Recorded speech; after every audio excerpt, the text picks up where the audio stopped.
Bonjour, je m'appelle Martin Ferreux. Je suis en CM1. J'habite à Sils dans le Jura. Le livre que je vais vous lire s'appelle Pardon Simon.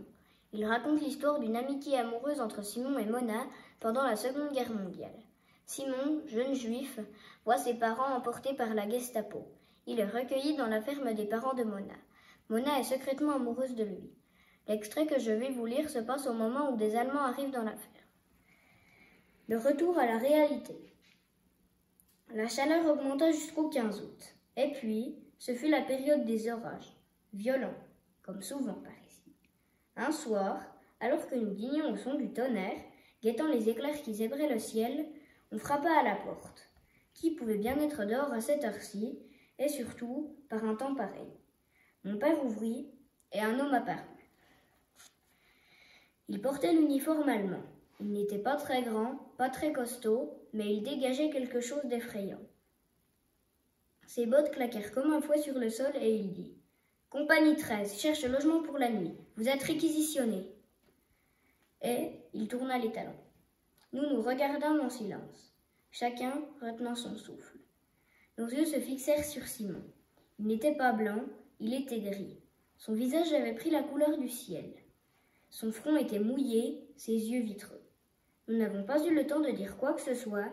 L'officier revint avec 3 de ses hommes et il désigna ma mère. « Nous avons faim, fais-nous manger. » Puis il se tourna vers notre tablée en criant « Et vous, disparaissez !»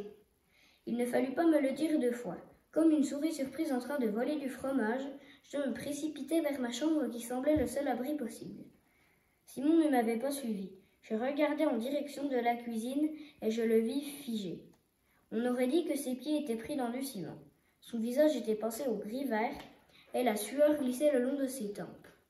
Je me retins d'hurler son nom. L'officier allemand le regarda attentivement, puis il pointa son doigt sur lui en criant « Lui, qui est-ce » Les yeux de Simon étaient transparents. Il regardait droit devant lui. Je balbutiai. « C'est Louis, mon cousin. Il est malade, il a la diphtérie. » Le mensonge était sorti tout seul. La figure de l'officier se tordit en une horrible grimace et il eut un mouvement de recul. Puis, il indiqua la direction du couloir en criant « Raus !» Je saisis le bras de Simon.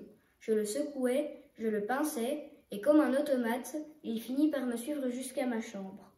Puis, il s'écroula sur le sol. Mon cœur battait si fort dans mes oreilles que je n'entendis pas ses premiers sanglots.